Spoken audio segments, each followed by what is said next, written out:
Welcome back to the Abhijit Chavda podcast. I have with me two very esteemed guests. I have Ambassador Rajiv Bhatia and Lieutenant General S.L. Narasimhan. Uh, Welcome to the podcast, gentlemen. It's such an honor and a pleasure to have you on board, sirs. And for the audience, we're going to discuss the recent BRICS summit that happened in Kazan a couple of weeks ago in Russia. So the summit happened between October 22 and 24 in Kazan in Russia, and it's been an extremely important summit, and that's what we're going to discuss. So my first question is to you, Ambassador Rajiv Bhatia, sir. So what do you see as the most impactful and transformative outcomes that have come out of the BRICS summit, this particular BRICS summit, especially in the context of what's happening in the world right now, the evolving multipolar world order? Thank you very much, Abhijit. My compliments and congratulations to you. We feel honored Thank you, sir. to be on this very special platform. You are the bridge to the generation next, to the young generation. And I'm so happy to learn from you that Indian youth has become very deeply and widely interested in foreign policy, national security, diplomacy. So we are here to share our experience and our perceptions. They may not necessarily be all correct, but they will be presented honestly and in a very, let us say, scholarly manner. We are not, trying to toe just the government line. It is more an objective, scholarly presentation of the issues that you would raise. Thank you very much for trying to focus on BRICS. Dear friends, as you know, BRICS is a plurilateral organization. Very briefly, as a background, we all know that it was set up in 2006 by the meeting of foreign ministers of 5 countries. And this was Russia, China, India, Brazil, and South Africa came just a bit later, 2 or 3 years later. So originally it began as BRIC, then it became BRICS in 2010. And from 2010 to 2019, it functioned quite well, although by the time the decade was ending, there was a certain degree of tiredness or exhaustion on part of BRICS. Then came the era of poly crisis. COVID happened. Then India-China dust-up took place, and that created very serious tensions between the two members of BRICS. And thereafter, then, as you know, followed the war in Ukraine with Russia attacking Ukraine, and therefore BRICS got entangled in all the implications of the Ukraine war. And finally, the big conflict in West Asia, which is still is going on like Ukraine. So that background we have to remember to appreciate my first point that BRICS is in a state of transition. And this is particularly validated by the fact that at the last summit of BRICS, that is in 2023 in South Africa, BRICS took a major step, which was to expand itself. So it invited 6 countries to join BRICS. One of them flatly refused, Argentina, because political change had taken place there. The second one, Saudi Arabia, gave a kind of an orange light. They said, yes, we would join, but then they had some second thoughts. Nevertheless, they are taking part at the level of the foreign minister, if not at the level of the highest leader. 4 other countries joined: Iran, UAE, Saudi Arabia, Egypt, and Ethiopia. And as a result, so Saudi Arabia, I've already explained, they joined, and all of them were present at the Kazan summit, the question that you focused on in Russia. This was indeed a very important summit because this was being held in Russia. It was being hosted by President Putin. And the very first implication of this was that Russia is back into the global fold, that it was not an isolated country as the West would like to portray it. And indeed, President Putin's political power and authority and prestige were displayed in full measure, quite apart from his own very serious capability and his very professional hold on all the subjects which were under discussion. I think heads of governments and foreign ministers came away very impressed by President Putin. So it was a re-establishment of Russia as a major player in the global world. The second important point I would say is yet another expansion of a kind of BRICS, because this time, when the summit began, President Putin announced that 34 countries were standing outside the door to apply to become members of BRICS.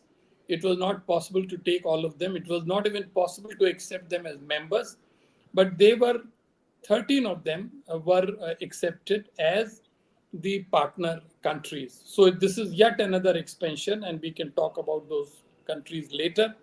But finally, I would say, answering directly to your question, that the final reason of importance is that BRICS is once again recapturing the Western and global imagination. And now, in this time when President Trump is going to be in the White House for a second term, it would be very interesting to know how the new leadership in America will deal with this re-emerging and transitioning BRICS as a powerful global factor. Thank you. Thank you, Ambassador. General Narasimhan, let's talk about China. You have a lot of experience dealing with China, facing China at the border. So China's role within BRICS has been obviously extremely influential. It's the largest economy within BRICS, and one of the top three nations, one of the core three nations, RIC. So, General, in your view, how is China shaping the agenda that BRICS has, and how does this align with or conflict with the interests of the other member nations? That's a good question. Thank you, Mr. Abhijit, for having me on your show. And it is a privilege to be on a panel with Ambassador Bhatia and you. So thanks a lot for that particular thing first. Firstly, I think we need to understand the reason for which BRICS came into existence. I think there are 3 or 4 points that were there when the BRICS started actually as a organization. First one was the economic cooperation. Okay. The aim initially was to promote mutual economic growth and development, and that is one of the reasons why this came up in a big way. And also there was also talk of enhancing the trade between them, investment, technology, and industry. If you look at all these subjects, in all of them, I think China was actually a major player. So this is one aspect I think that we need to keep in mind. The second is on the political collaboration. It also came up basically because the Bretton Woods systems were found to be restrictive. They had a lot of conditions imposed whenever somebody asked for a loan, etc. So you find an alternative system to that was also thought of at this point in time. So that is one of the reasons why you find in the economics thing, you find the New Development Bank, which was initially known as the BRICS Bank. Now it has become the New Development Bank that came into existence. And the functioning of the New Development Bank, as well as the AIB, which is the other organization that came up subsequently, these two actually have changed the way the financial assistance is being dispersed. If you look at the number of people who are applying to these banks, it's increasing day by day. And second thing is the way they are actually disbursing these loans is much faster than the Asian Development and the IMF and the World Bank, etc. And so they are gathering momentum. I think at this point in time, more than $11 to $12 billion worth of loans have been disbursed by the New Development Bank. So that is one of the aspects of it. The second aspect is also the political cooperation.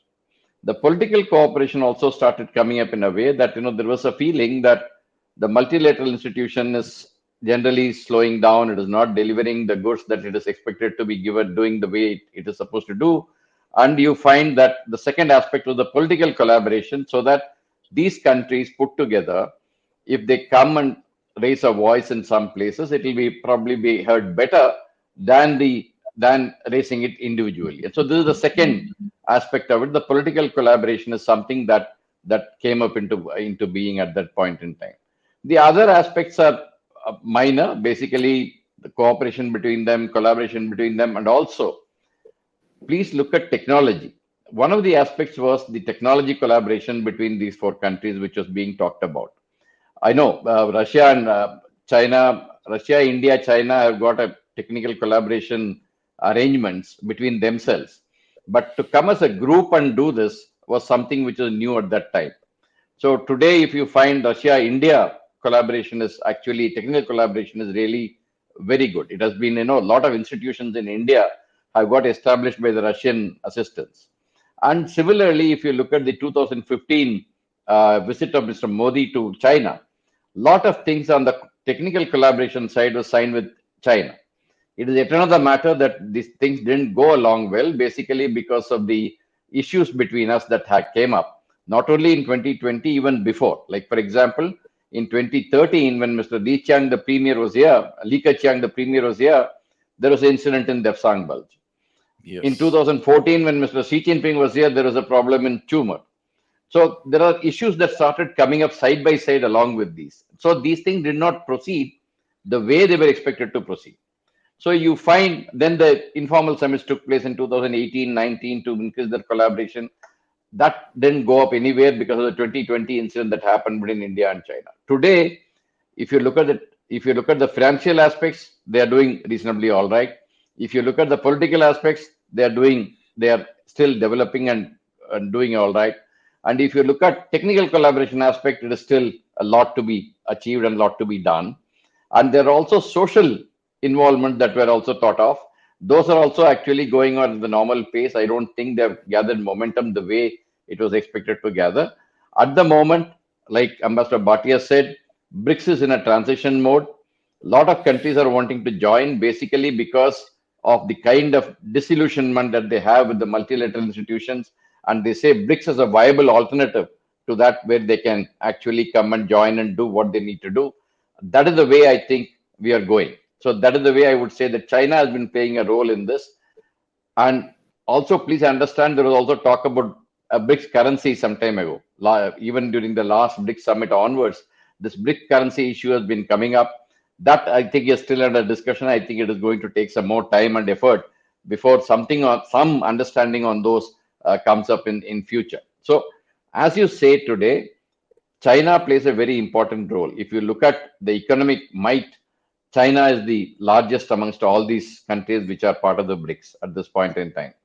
And that is not going to go away. He is going to maintain that lead because the gap between him and the others is far too large. He's at $18 trillion and we are somewhere around $3.5 trillion, around near $4 trillion. And the other countries are even less.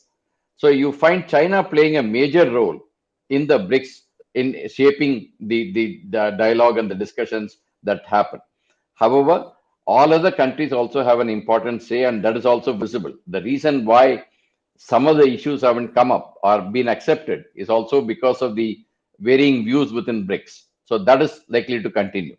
So you find China playing a major role, but other countries are also trying to balance, and that is the way BRICS is actually at this point in time. Thank you, General. Ambassador Bhatia, let me pick up where General Narasimhan left off with the rules-based world order. So since the dissolution of the USSR, the world has essentially been ruled by this rules-based world order.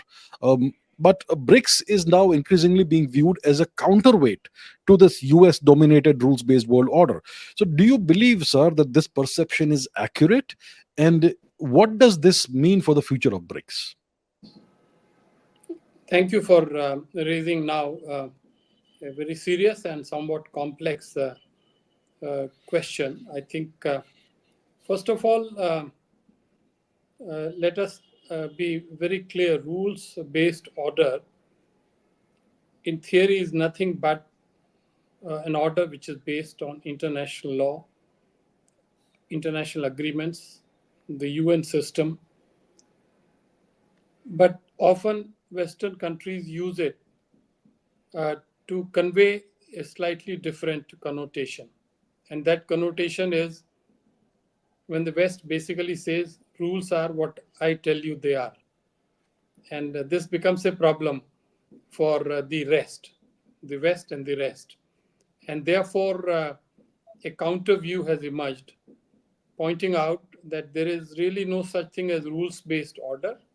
It is an order which must be based on international law, on international agreements, and the proper UN sanctioned multilateral system. To give you an example, when US imposes unilateral American sanctions on Russia, is that rules-based order, or is it the violation of the international order? Clearly, uh, BRICS is of the view that these unilateral arbitrary sanctions are really not legal sanctions. Sanctions become legal only when they are imposed by the UN through its own process. And so this is one big issue here. So emanating from that, I think we can accept your formulation to an extent that BRICS is seen as a counterweight to the West as represented in G7 or the group of seven, which is the group of seven richest and most industrial countries. But is that the full reality? I'm afraid it is not the full reality. In order to appreciate the full reality, in my view, it is important to understand that a grouping need not be anti-West, even when it is composed of non-Western nations. BRICS clearly is a grouping of non-Western nations. Is China a Western nation? No. Is Egypt a Western nation? No. Is India a Western nation? No. So it is a non-Western grouping. But is BRICS by definition anti-West? And this is where views differ.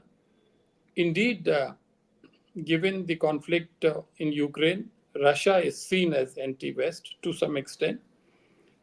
Given China's rivalry with the US, China is seen to an extent anti-West, and yet China has very extensive economic relations with the West, particularly the US.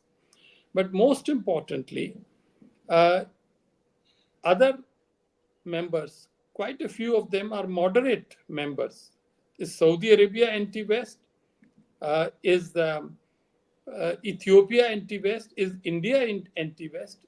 Obviously, the answer is no. In fact, if we focus for a minute on India, the reality becomes very clear. India is among these countries probably the country which at this stage enjoys warmest and most cooperative relations with most Western countries. So in that situation, you have to concede or appreciate that the way geopolitical order has developed in the era of Puli crisis from 2020 onwards, we are happy to note that India has assumed a very pivotal role on the world stage, particularly within BRICS.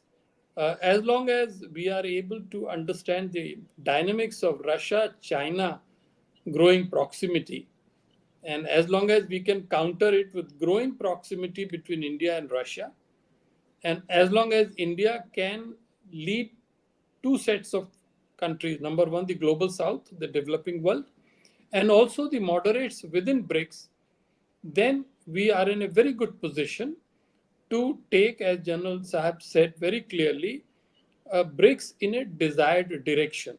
So just to go back to your original question, what is the importance of Kazan summit? The summit's importance lies in the fact that in a large degree, the focus was very much on India's pivotal role.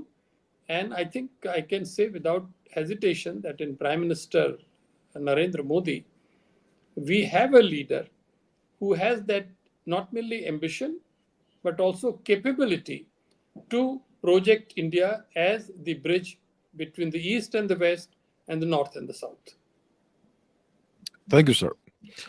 General Narasimhan, India and China haven't had a good relationship of late. The two leaders, Mr. Modi and Mr. Xi, they haven't had direct dialogue for about 5 years. And now we had the first direct dialogue that happened during the Kazan summit. So, what are the key takeaways from this recent meeting that the two leaders had? And how does this meeting affect the broader India-China relationship? That's a very good question, because this is one of the driving factors even in BRICS, because India and China are two major players in BRICS, and the relationship between them actually has a bearing on how BRICS moves ahead. So as you said rightly, for 5 years they didn't talk. And before that, I think we need to look at it a little from the perspective of a little older perspective, in the sense that you take the era of say 17, 18, 2017, 2018, 2019, and ever since Mr. Modi came to power and Mr. Xi Jinping came to power in China, you can see an effort to stabilize this relationship. Like, for example, the first visit of Mr. Li Keqiang with the premier, the moment they got into power, was to India. And similarly, next year, Mr. Xi Jinping came up. And then Mr. Modi went in 2015 to China. And thereafter, you find a series of meetings taking place, and the relationship was generally coming to some kind of a stability. Then came the Dolam incident in 2017, which put things on the back burner. Despite that, there were two informal meetings that took place between Mr. Modi and Mr. Xi Jinping. That is 2018 and 2019. One in Wuhan and the other one in Mamallapuram. And then there were a number of things which are decided during these informal meetings, which are supposed to be carried out. But everything went into the cold storage after 2020 April onwards, when the incidents happened in Eastern Ladakh, and that actually put everything in a cold freeze for 4 to 5 years. And you would realize that in 2022, after about a couple of years after the incident, you find certain amount of disengagement took place in 4 different places. And that brought in some kind of stability. But then the Chinese seem to be feeling that, now the border issue is all done, you need to move on the other issues. And that is not what we were actually projecting. We wanted that we need to get back to the pre-2020 positions, and that would come to some understanding of maintaining the peace and tranquility and the line of actual control. And that would probably set things in motion for the rest of the things to follow. And luckily, just before the BRICS summit, I mean, it is not that it has just happened then. The discussions were on for a pretty long time even before that. Even last year during BRICS summit, there were talks on this. Somehow it couldn't materialize. And this year, just about, I think, 24 to 48 hours prior to the BRICS summit, this agreement was signed, wherein they agreed to go back to allow the Indian patrols to go up to their patrolling points in Depsang and Demchok. And that set the motion for rest of the meeting to follow. This just to give a background to what happened in this meeting. Okay. Now, if you look at the meeting per se, what happened in the meeting has not clearly come out. The joint statement is anodyne. If you look at it, it just mentions a few things and say that the foreign minister and the NSA will start talking to each other to get the things back on rail, etc. I think the most important thing in this meeting is the meeting itself, that it took place, which had not taken place for 5 years. And that is the point that we need to take away. And the contents of the meeting, what was discussed, etc., is not in the open domain. I mean, nothing has come out in the open domain, and so it will not be correct on my part to say anything on that. So what I am trying to say is the meeting itself is important, and what we need to look at now after the meeting is the meetings that are going to take place between the foreign ministers and the special representative, who is the NSA on our side, and Mr. Wang Yi on the other side. I think that is what we need to be looking at and see how things progress from there. When we say all this, even when the talks were not happening, the political dialogue was not going on, if you look at the trade between India and China, I don't think anything changed in that particular format, in the sense that the trade was hovering around somewhere around 120, $130 billion for the last 4 years. And the trade deficit that India faced was close to $100 billion, or a little more than that, somewhere around that. So the trade relationship was going on as normal, basically because there was an interdependency between both India as well as China. Because India exports a lot of raw material to China, which China needed for the value addition, and then export back to India. That is how this trade deficit also has come up. So I think despite the fact that India-China relations have not been really looking good on the political side, the trade was going on normally. So that is something that we need to look at. And probably there are issues there in the trade itself that need to be handled now at this point in time between India and China. And I'm sure that will follow after these meetings take place. And I think we need to, what I would say, this is a good first step. I think we need to take many more steps before we stabilize this relationship. But this is a good first step. That is the way we need to see this meeting. Got it, sir. Thank you. Ambassador Bhatia, India has historically had what we call this non-aligned position, right? This non-aligned stance. We were the leader of the one of the leaders of the non-aligned movement. Uh, of late, we have been kind of multi-aligned. We have refused to be on one camp or another, and we also have a certain strategic positioning within BRICS itself. So, how do you assess India's current strategic positioning within BRICS vis-a-vis Russia, vis-a-vis China, and the other nations? And how do you see this in the context of India's growing influence on the global order in the world stage? Right. So the essence is the multipolar world, BRICS positioning of India, and that is really at the heart of the our understanding of global affairs. Uh, it is true that after the Second World War, the world got divided into two camps, American camp and the Soviet camp.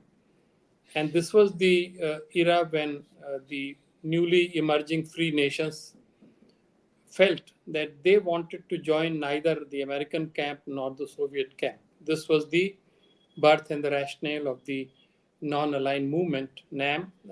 India was one of the fathers of NAM under Jawaharlal Nehru, but he was not the only one. There were other leaders, Tito of Yugoslavia, Abdul Gamal Nasser of Egypt, and Nkrumah of Ghana, and two, three other people. And that showed that a large part of the world wanted to go the third way. And that's how NAM was, envisaged. It showed also clearly that unlike the two camps, no single leader is going to be the leader of this third way. It is going to be a kind of a collective leadership. But undoubtedly, even then, India played a pioneering role. And that part, the NAM story, continued throughout the Cold War, which only ended in early 1990s. 1990s was period of transition, and then we come into the 21st century. And slowly here, after the initial years, which were marked by US dominance, slowly the world began to change. Somewhere around 2007-8, as China began to rise, and also as India's economic growth began to pick up, it became clear that America's and Western dominance will be slowly reduced as the new countries emerge. And you remember I mentioned around 2006 to 2010, BRIC became BRICS. So that reflected the emerging bipolarity in the world. So the last 10 to 15 years, we can say the world has actually become multipolar. There are about, say, 10 major poles of power, US, Russia, China, but also Europe, India, ASEAN, a few countries from Africa and Latin America included. So it is this multipolarity, that is the diversity of power which is distributed among various entities, but they are not equal. And yet, in the last 2, 3 years, 4 years of conflict, we again felt that this multipolarity is having on it superimposed kind of bipolar instincts. That is, despite this multipolarity, on one side, US has a dominant role, and on the other side, it seemed that Russia and China, their access was having a certain degree of special control. It is in this scenario, I think it goes to the credit of India's political leadership and India's diplomacy that India has found a special, unique perch for itself. We saw this in several instances, but most importantly in the Ukraine crisis, where India and Mr. Modi became almost the only country and the only leader who could talk directly, both personally and on telephone, with President Putin and President Zelensky. Similarly, when India hosted G20 summit in 2023, it was again a very special effort to make sure that G20, which is the largest plurilateral, the most impressive and effective plurilateral, could produce a very long, detailed, substantive declaration based on consensus, which was not the case before or after so far. So that way, India's prowess in leading G20 also gave it a special heft. And of course, there are two other factors: India's political stability and strong leadership, and India's economic progress. So we can say that a combination of these critical factors have given to India, once again, a very special perch in global on the global stage. Uh, of course, we cannot be over content. It's a very good place, but it is also a very vulnerable place. We simply have to learn to keep playing our cards very well vis-a-vis the US, uh, China, Russia, Europe, and the rest of them.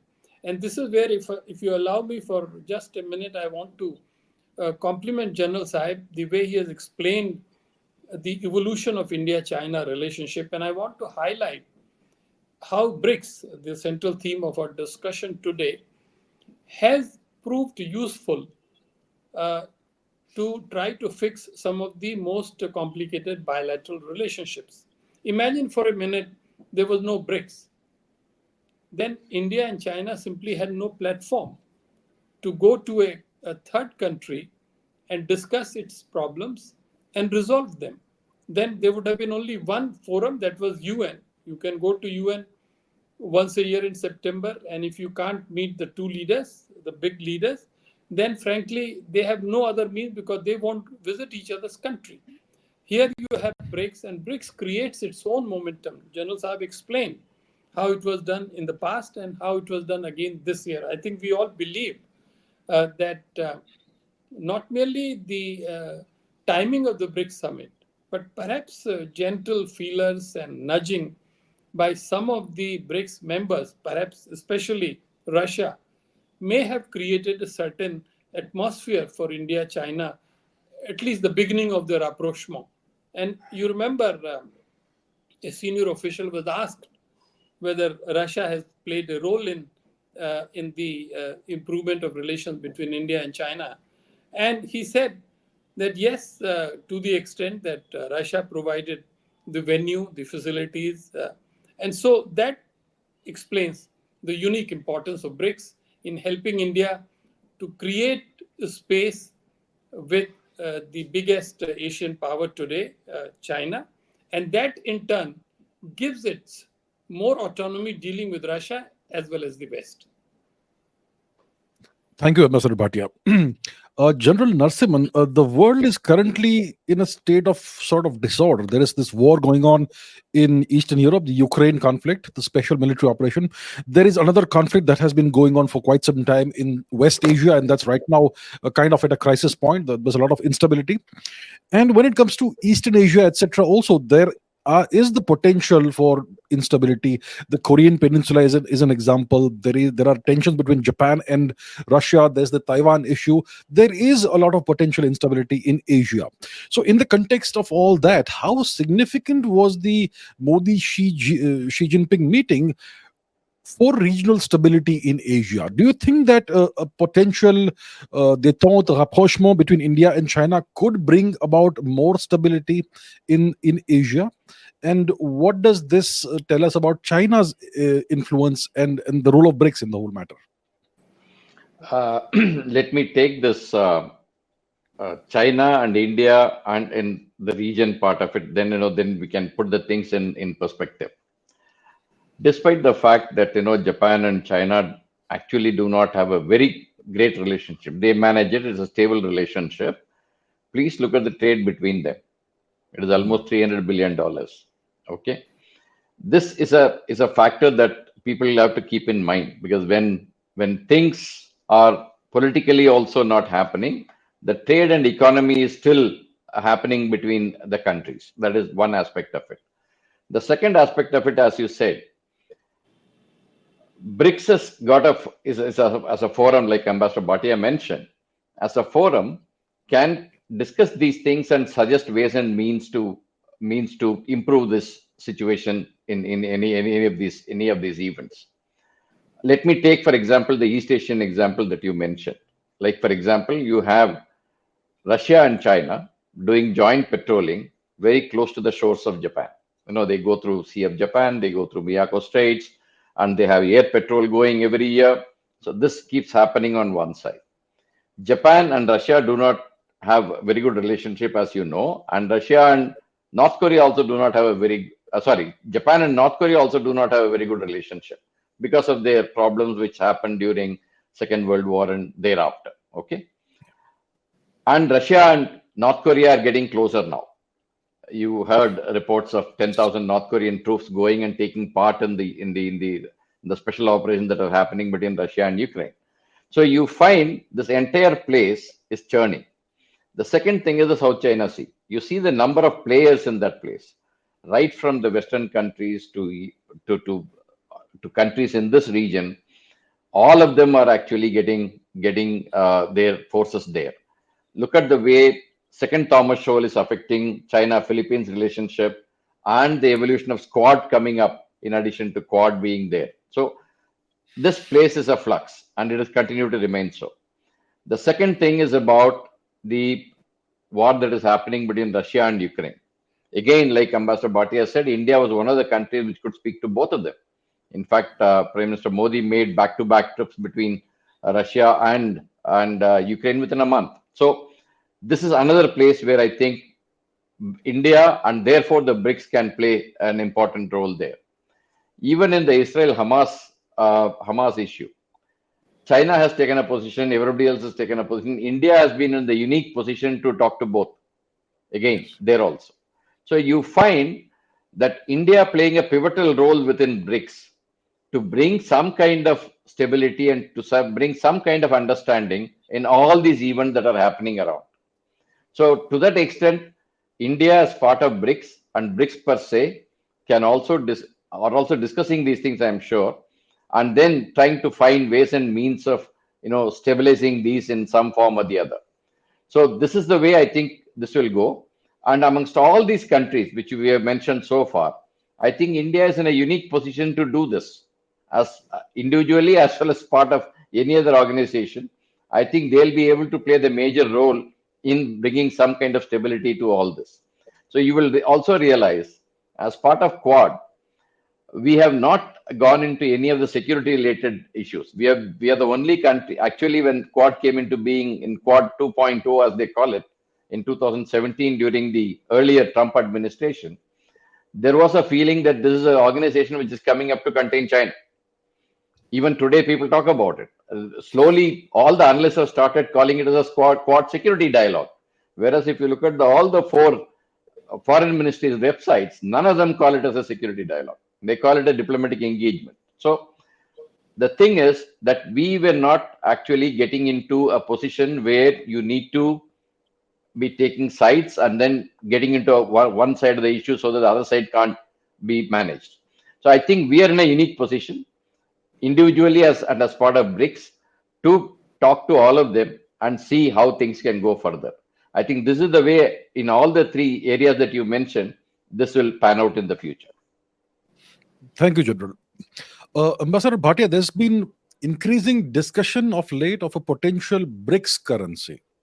So what are the grievances, the main grievances that BRICS countries have with the current dollar-dominated financial system?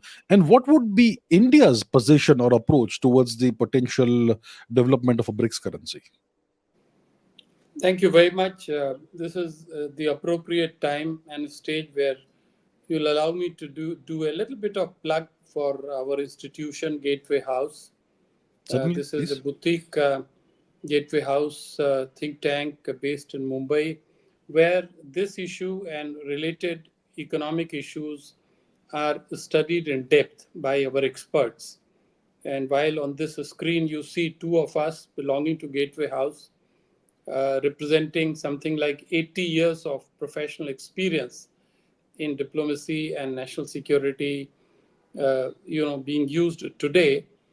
The fact is that there are other colleagues specializing in economic issues, and I hope there will be an occasion for you to interact with them But in light of your question, I'm very happy to answer relating it to what General Narasimhan said right in the beginning. This BRICS currency is a highly misunderstood concept, and particularly because the Western media has been so anxious about it that they keep insisting on misreporting about it. Now, the moment we talk about a BRICS currency, the very first thing that comes to our mind is that BRICS countries are creating a counterpart to Euro. Euro, as you know, is the currency which actually replaced francs and lira and Deutschmark, etc. There is one common currency in EU, and that is the one. But that was preceded by a very high degree of financial integration of the systems in these countries. Nothing of the sort is happening in BRICS when they were 5. And nothing of the sort is happening when BRICS is now, let us say, 10. And whether something more will happen with 13 more countries coming in as partners now, even that is debatable. So then you can ask as to what is the hullabaloo about it. Now, the reason why those who want some kind of cooperation in the currency and banking realm, they are undoubtedly very highly exercised about the way the US system uses the dollar. Now, if your money is in dollars, at any stage, it can be appropriated by the US government using its national powers, which is exactly what happened with Russian assets, placed in the US. And that money was appropriated by the US government. Part of the interest was transferred to Ukraine to finance the war, and the rest of it is going on. So it is that which is giving a push to the idea that there should be some greater currency cooperation. Now, India is playing very much a very realistic and middle of the road role here. India's position is that, look, to have a common currency of the kind that Euro have, that is not possible at this stage. What we can do is that when a BRICS country trades with another BRICS country or with another country, the trade can be denominated in a local national currency. If, let us say, India and Mauritius are doing it, and if Mauritius agrees, then it can be in Indian rupee. If, let us say, 2 BRICS countries are doing it, say India and UAE, as was done, they can agree that the trade transactions will be in rupee, in which case de-dollarization has taken place. That is, instead of using dollars, we are using Indian rupee. And so to that extent, there is a greater financial cooperation or integration. But from there to imagine a common currency, that is a very, very long leap. India is, at least as far as we know, we are not representing the government, we are outside the government. The close look at the Kazan Declaration, the relevant paragraphs, they show very clearly that the leaders have said that we will continue with using national currencies for bilateral trade transactions. We will continue to facilitate greater banking cooperation among BRICS countries. But with regard to any further deeper financial integration, etc., finance ministries of the member states will continue to do research and study. So this has been a ball which has been kicked well into the future, exactly as General Narasimhan had said right at the beginning. Got it, sir. Thank you so much. General Narasimhan, let's talk about the balance of BRICS. So within BRICS, we have China, which is an economic giant. It's the second largest economy in the world. We also have Russia, which, from my perspective, is the second largest, second most powerful military in the world. And then we have India. So right now we are witnessing some kind of a modus vivendi between China and Russia in the context of the Ukraine conflict and the pressure both nations are facing from the US. So in the context of all this, do you think that BRICS can act as a truly balanced coalition of nations, or will China eventually inevitably dominate the coalition with its gigantic economy? That's a very, very, very good question, because this is the kind of play that will happen in this kind of a grouping. And as we see that initially it was five members, and therefore you find all five of them having their own influences within this organization. Now it is expanding. Now it is already 10. It is likely to become more. And as things, my own understanding is, as groupings become larger, you will find the influence of even very big countries get dissipated a little bit. Like, for example, they have to cater for many more voices than two or three voices which were there in the initial stages. So it is, in a way, as BRICS expands over a period of time, you find the influence that these countries wield, the original BRICS countries wielded, will also dissipate to some extent. So this is one aspect that I think we need to keep in mind.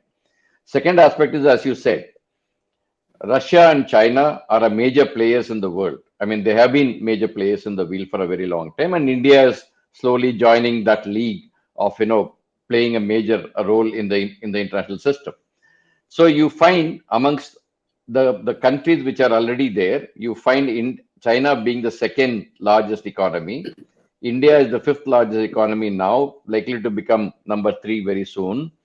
So you find the economic clout of this BRICS organization, including Saudi Arabia and everybody, in case they join fully over a period of time, you find that the energy clout and the financial clout is going to be quite heavy of this organization. And with more countries joining, it is only likely to increase. So to that extent, you will find BRICS will be able to play a balancing role in all the future events that are going to take place in some form or the other. That is number one. Number two, economically, they are going to have a major influence in this entire world, and the trade, etc., that are going to happen. Like Ambassador Bhatia initially mentioned about this BRICS currency, you find China has got 30 currency swap agreements still functional with many countries. India has got 21 countries with which currency swap agreements are already been signed. So you find this de-dollarization is taking place basically because of the kind of restrictions that could be posed on any country in case US feels so at some point in time it imposes a sanction and you are in trouble. So this is some aspect, three aspects that we need to look at. One is the economical aspect. Second is the kind of influence that important countries within BRICS is going to wield, which may dissipate a little bit with the number of countries increasing. And you find this is the kind of situation that we'll find ourselves in the near future to come. So in all this, BRICS is likely to play a role. It is likely to play an important role in the world scenario. Within this, the countries are going to have a little less say than what they were having earlier. Economically, BRICS is going to play a major role. This is the way I think we need to see this. Thank you, If I General. could just be Please. allowed to just say a couple of sentences on this question, because this does concern the geopolitics as well. Yes. I would advise that our viewers take an optimistic view without losing sight of the fact, as General Narasimhan said, China is the second biggest economy. China is a very powerful nation. But there are quite a lot of things which are going for India as well. First of all, BRICS works on consensus. It does not work on voting. So China cannot line up 6 or 7 or 8 people and say, we are going to decide this, and India has to lump it, accept it. There is no such thing. It is by consensus. So, for example, I'll be very frank. If India wanted that Pakistan cannot join the new BRICS, that had to be accepted by everybody else. It is a decision by consensus. The second thing is that BRICS has to operate in the larger global environment. BRICS is not the only plurilateral body. There is G7, there is Quad, as General Sahib mentioned, and there is even the larger body, which is G20, where all the BRICS members, I think most of them are members there as well. So, in a way, given the fact that India's fundamentally foreign policy does have a pro-West tilt, it will ensure that its voice within BRICS will be heard with greater authority and greater respect. So we should be optimistic, we should be confident, and most importantly, we should be vigilant about what the other guy is doing, so that you protect your interests and your voice continues to command respect. Thank you, sir. My final question is the same for both of you. I'm going to ask you about the Trump presidency. Yesterday, Mr. Trump won rather landslide kind of election. So we can expect the contours of US foreign policy to change somewhat to some extent. So what does a Trump presidency mean for BRICS and for India? Ambassador, could you go first with that? Thank you very much. Indeed, no discussion or debate on foreign affairs today can be considered completed without this question. I think we all have been pondering over it before the results came out, and more so since the results came out. I think it's going to be a world which would be different from the past 4 years. It would be probably different even from the previous Trump tenure. I think the world has understood Mr. Trump better than it did back in 2016. And certainly, President Trump would have understood the world better as well. So, talking first of all about BRICS, I think the lines can be easily, quite clearly drawn, because the new leadership in America may regard BRICS as patently anti-West, which means that those of us who are in that grouping and who are preaching BRICS to take a pragmatic line, to take a non-Western but not anti-Western line, I think our voice and our hands would be strengthened. And you saw what happened yesterday. Mr. Modi became one of the earliest leaders to speak to President Trump. This is two friends talking. This is not two rivals talking. So you can see that had its own situation there. And then with regard to India-US relations, while I'm not an expert on India-US relations, we all follow developments on this topic. Once again, in a realistic manner, I feel that while there will be irritants and hiccups in every relationship, they always are. But by and large, I think India-US relationship will move in a positive direction in the next 4 years. And I think, as I mentioned to a colleague in the Ministry of External Affairs recently, the solid personal chemistry between our two leaders, President Trump and Prime Minister Modi, will be an asset for this relationship. That alone cannot protect us from all the difficulties, but that will set a course in which our two countries will manage the differences as and when they arrive. Thank you, Ambassador Bhatia. General Narasimhan, what's your take on the Trump presidency and its effect on BRICS and on the US-India relationship?